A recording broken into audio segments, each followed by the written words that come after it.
We're going to move on to the school sanctuary policies with Lis-Marie, Jasmine, and Laura, and they're on the phone. So when I just want to tell you that the images right now are of Laura and Jasmine. That's on the left. They're speaking with a reporter. And then Lis-Marie is in the middle here with a huge, bright smile. She's often in pictures with groups of people, mostly with young people. So Lis-Marie, go ahead. Hello. Hello. Okay, perfect. Well, hello, everyone. Buenas noches.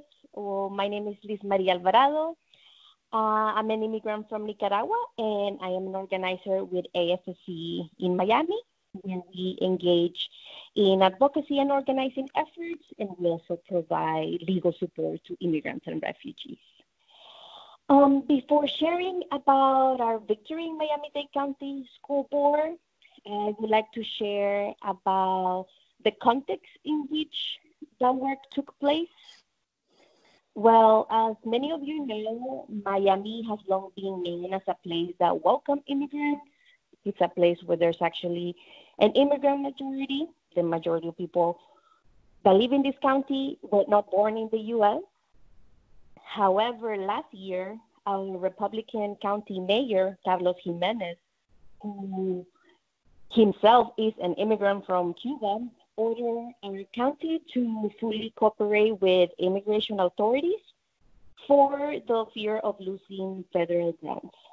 In fact, our mayor was the first one to bow down to Trump and, and be defeated under his threats on sanctuary cities. He even got a special tweet from him, which was pretty embarrassing for us. And since then, the Miami-Dade County jails have been keeping people beyond their arrest periods for the mere fact of being undocumented. It spends taxpayers' money in doing ICE jobs for free, and it doesn't get reimbursed. But what is worse, and what is the most destructive for us, is that it tears family apart. It increases the distrust between law enforcement and our immigrant community, and it leads to more racial profiling by the police, and it violates the U.S. Constitution, including the prohibition against unlawful seizures under the Fourth Amendment and the guarantee of due process under the 14th Amendment.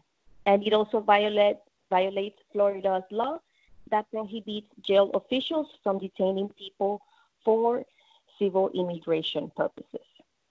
So as AFSC, we condemn these actions by the mayor that happened early last year. We heard from community members, from panicked parents who worry about bringing their children to school. We also heard from undocumented children who were afraid of going to class. And that's why we decided to organize and do something that can improve our harsh reality when we have a federal government and a county government that doesn't support immigrant families. So the school board resolution was a result of many months of advocacy and pressure to the school board. During the final hearing, parents, children, community leaders, we packed the public school headquarters, and we urged the board to do the right thing. It was a huge victory for us, and it definitely lifted our spirits in a very crucial time. And on that note, I would like to share with you 7 key lessons from our work on the Safe Zone resolution in Miami, which perhaps could be of use to you if you would like to do something similar with your public schools. Number 1, know that change is possible even in challenging political environments. Even if you live in a city or county that has enacted anti-immigrant policies, don't assume that the school board agrees with them. Like in our case, our school board passed our resolution just 2 months after the county mayor decided to collaborate with immigration authorities.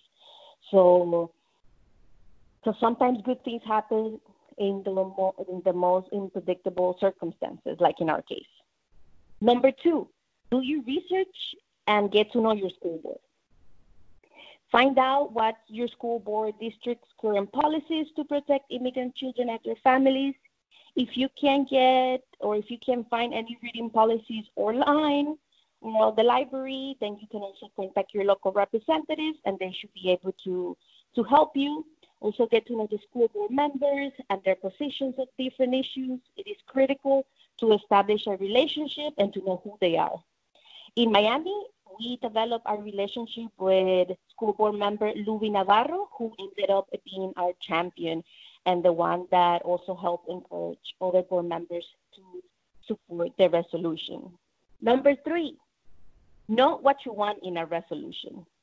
Really, don't expect the school board member to have all the answers. In our case, she wasn't really familiar with what happened, like in terms of what was happening to immigrant families in the community. She just had a vague idea. So we literally wrote it for her. And then she just made some amendments. We literally wrote the resolution. And because we wanted to make sure it was something that makes sense for our communities, so some things that you can consider to put in a resolution for your communities, just make sure that it prohibits ICE agents from setting foot on school campuses, that it keeps school staff from asking about a student's immigration status or their families, and even less reporting them to ICE. To also make sure that the resolution requires ICE agents who are requesting information to be directed to the school board district attorney office. Also to offer students and family counseling, but most importantly, also know your rights presentations and support in gaining access to college for undocumented youth. And also, you can put something that has a plan for a safe place plan to keep families prepared in case a student or parent is taken away by ICE. So that's something that I suggest. Number 4, build diverse coalitions. If you're not part of a group already, find out what community groups exist, organizations, coalitions. Find out if there's people already organizing or lobbying the school board to pass a resolution to ensure that schools are safe for and welcoming to new students. Connect to your PTA associations, school teachers, administrators, etc., congregations. Here in Miami, as AFSC, we are part of the Florida Immigrant Coalition, which was key to the success of the resolution. And we also had a strong support from the Miami Friends meeting, especially during the last day where we presented the resolution. Number 5, make sure the people directly impacted have a voice and a leading role. In Miami, families took part in the planning efforts. They testify at the school board meetings, email, call, met with board representatives, urged other community members, other parents to make sure their voices were heard.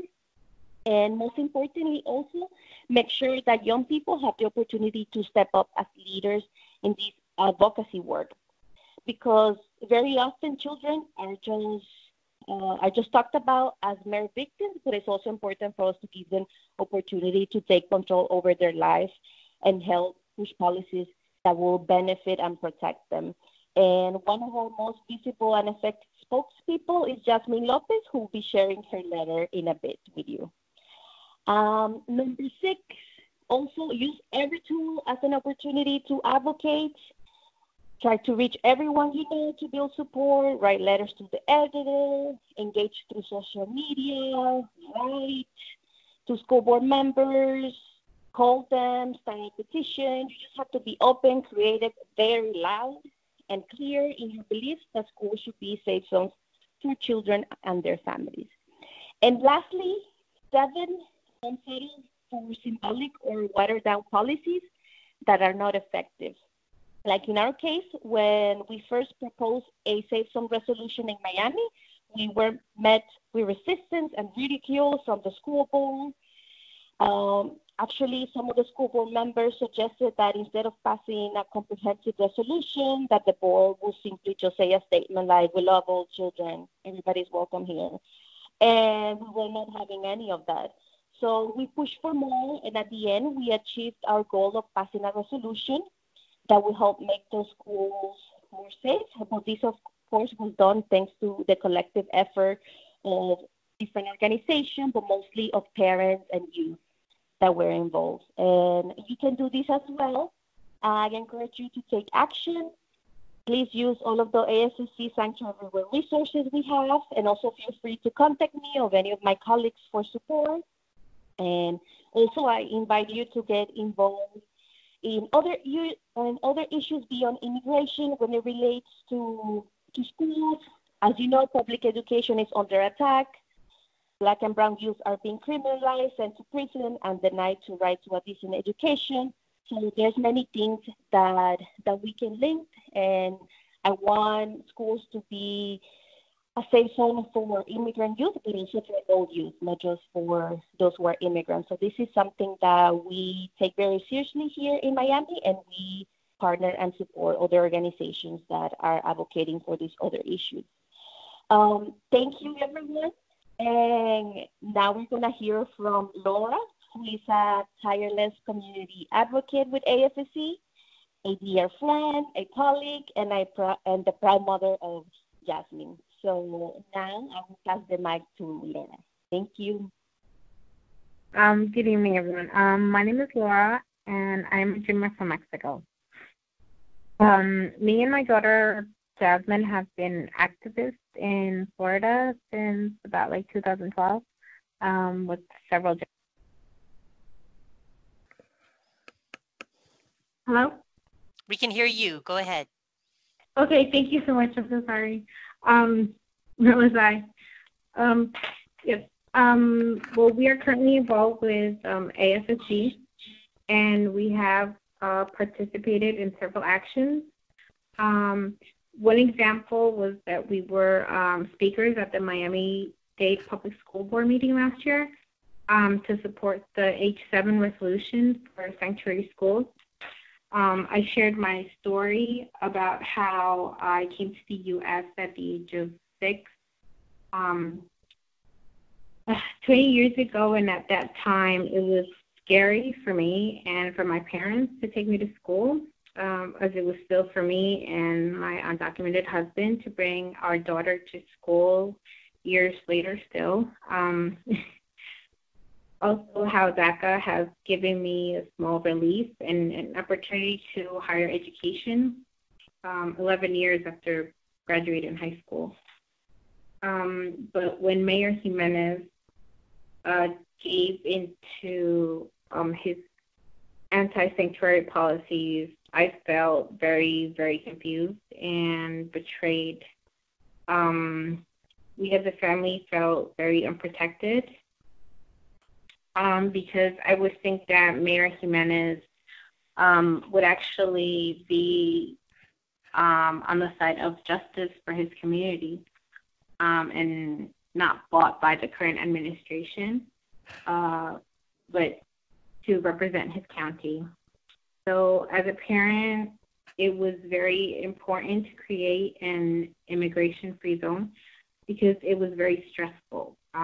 To live with uncertainty of being detained and confronted about your status by any police or any immigration agent for any reason while dropping our kids off to their school. It is at times actually really confusing with politicians, so having support and making that support, I would say, public is extremely important. As a dreamer and a mom, my hope for the future is for more fair and permanent solutions for our families and everyone. And also, on a personal level, will be to finish fulfilling my dreams of becoming a dentist safely alongside my husband and my daughter, not fearing being targeted by ICE or police. And not being on a limbo and not sure of what our future will be because of unfair laws and. Okay.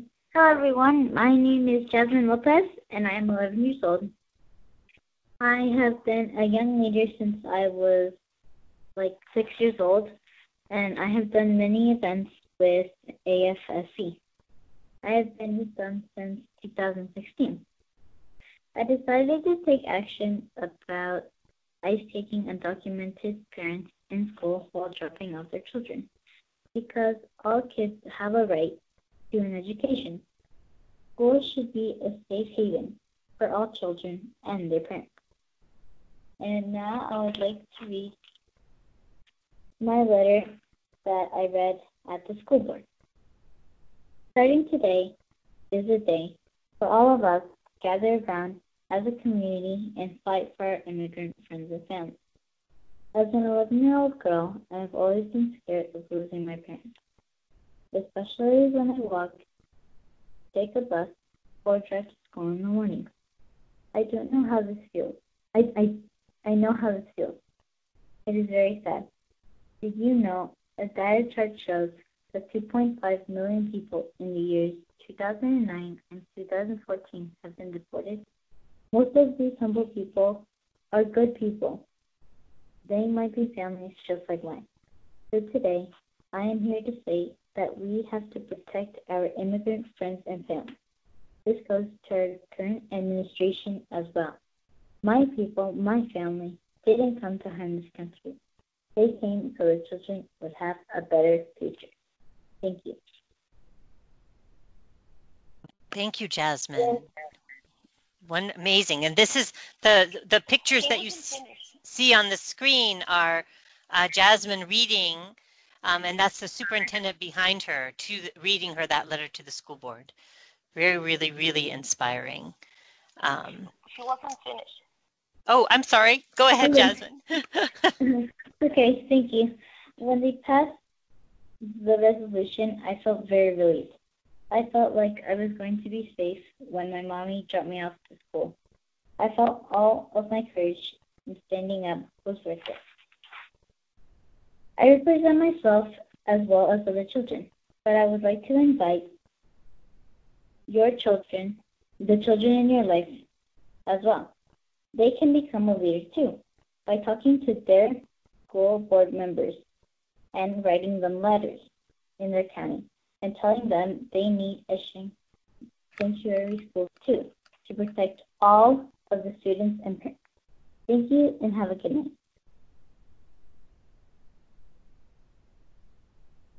Thank you so much. Very, very moving. And again, those are the images of Jasmine reading this letter to the school board and with the superintendent behind her. So we're going to go ahead and open it up for questions. And then we have a final thing. And I'm going to let, I'm going to go ahead and let Lori handle these questions if you can see them. So here's one question that I can see. Living in a city like Miami, which has publicly declared they would collaborate with ICE, how do you foresee sanctuary school policies would work out as expected? Obviously, limiting safety to schools is not enough safety for anyone.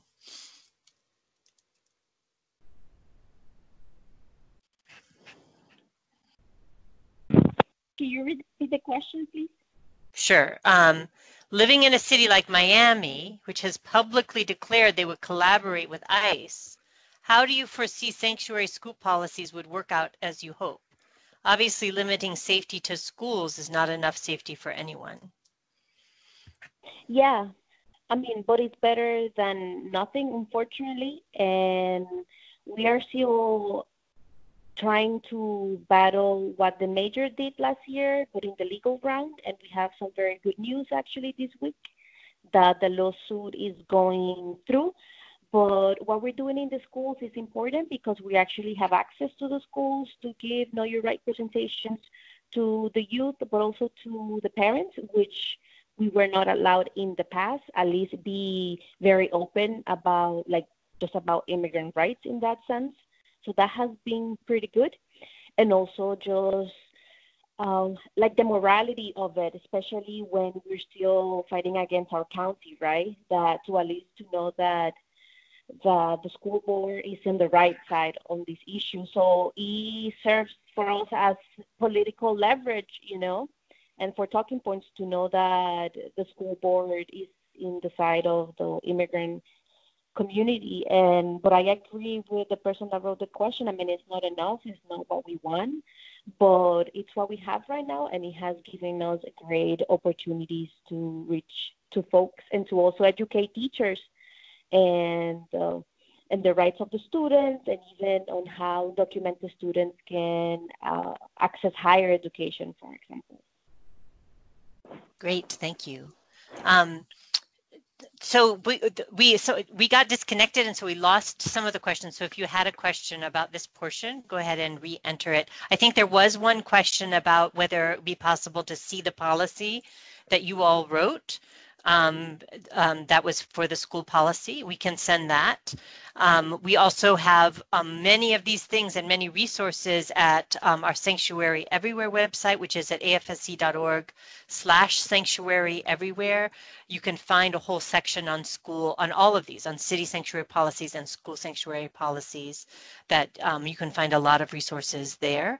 And the last thing, and there's an earlier question that's really for Jaja and Erica, which is, how do you reassure municipalities that are afraid of losing and violating federal funding by formalizing or writing down sanctuary-related policies? Are there legal organizations that have helped municipalities work through their concerns? That seems like a good question.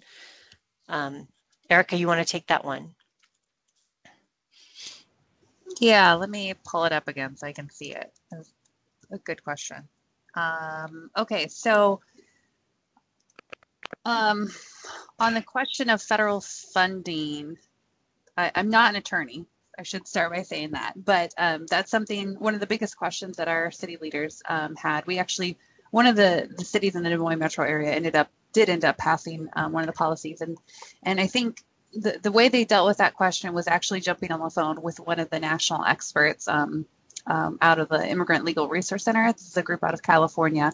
We arranged a conference call with her and with Lena Graber out of that organization, and someone from the city legal department, the acting police chief, and city council member, to really hone in, because in May there was a lot of questions specifically about that. So without going, again, too much into the weeds, this gets weedy really quickly, but the Trump administration has threatened to take away federal funding from cities, states, municipalities who pass these sanctuary type ordinances, policies.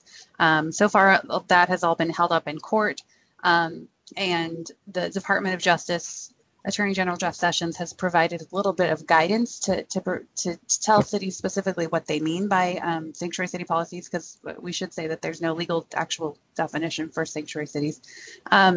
And that has to do with a specific code of immigration law, 1373. So the way that we dealt with that in Des Moines and in Windsor Heights was that we just included that language in the ordinance to say specifically that in no way does any part of this ordinance go against, this section of immigration law, 1373, again, because that was a directive that we were getting from the Department of Justice. So there are, it's important to include those kind of things in the policies to avoid that. And then, yes, there are organizations that can help work through those concerns. Great. Thank you so much. I wanted to mention something. Yes, we're running a little bit short on time, but go ahead quickly if that would be great. Please, I guess just for the record, Miami-Dade County has received 0 funds from federal government. Has received what? Say that again. We have not received any funds from the federal government, even though the mayor is complying with the anti-sanctuary policies. Interesting. Just for the record, there's no money coming through. Okay, great. All right, wonderful. Thank you so much. Thank you for all of you. I know that and thank you for those of you who are still on the call. It's a lot of information, really powerful stories and powerful actions that I think are really, really important in order to protect people. We're going to end with some asks that we hope that you will do, and then we'll put up one poll before we leave. So what we hope that you will do is that you'll follow up, that you'll share the video that we'll be sending you of this webinar with other people who may be inspired to take action. We'll break it down into pieces as well, so that if there's one piece that's particularly compelling that you want to use as a resource, you'll have that as a separate thing. There's going to be we're going to share a blog post that basically tells the story of the Miami school sanctuary thing that Lis-Marie and Jasmine and Laura were a real part of, that tells the steps to getting that done. So that will be sent, and we hope that you'll read that and also share it. We want you to contact Congress and share an action about not cutting people off from funding, cutting municipalities that have sanctuary policies or states from federal funding that we're circulating right now. Sign it and share that as well. And then also get involved. If there's, we gave you lots of tips for how to make this happen in your community, and we hope you'll reach out to the immigrant community, reach out to your city councils and really get involved, reach out on campuses, however you can. That would be really, really great. So we're going to conclude. It's great to have you. Thank you so much. We're going to have in 2 more months, we'll have the next Sanctuary Everywhere call, which will, and webinar, which will be on surveillance across communities. Mary Zirkles of our Communities Against Islamophobia will be one presenter, and then we'll have some other presenters. Really grateful for you to join. Lori, do you want to add anything? Lori Kamala has been in the call the whole time. She is the director and coordinator of our Sanctuary Everywhere work. If you want to say some last words while I pull up the poll, that would be really great.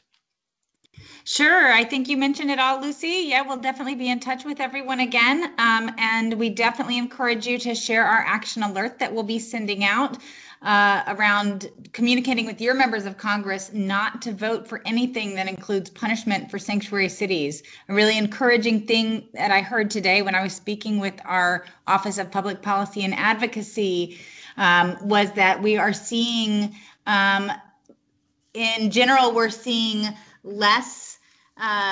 fewer deportations in areas where there is resistance from members of Congress, which is contrary to what they'll lead you to believe with the fact that ICE is targeting sanctuary cities for increased deportation. It sounds like they're just sort of, this is all, it's all words so far, and it's not a lot of action. We have not seen a big difference in deportations around and detentions in sanctuary cities versus not sanctuary cities. So, and we think that part of it is that the resistance from our members of Congress really is working. So we want you to continue to push your members of Congress and make sure that they know how important this is to not vote for anything that includes punishment for sanctuary cities. So we thank you all. We encourage you to continue to stay involved with Sanctuary Everywhere through our website, through future webinars.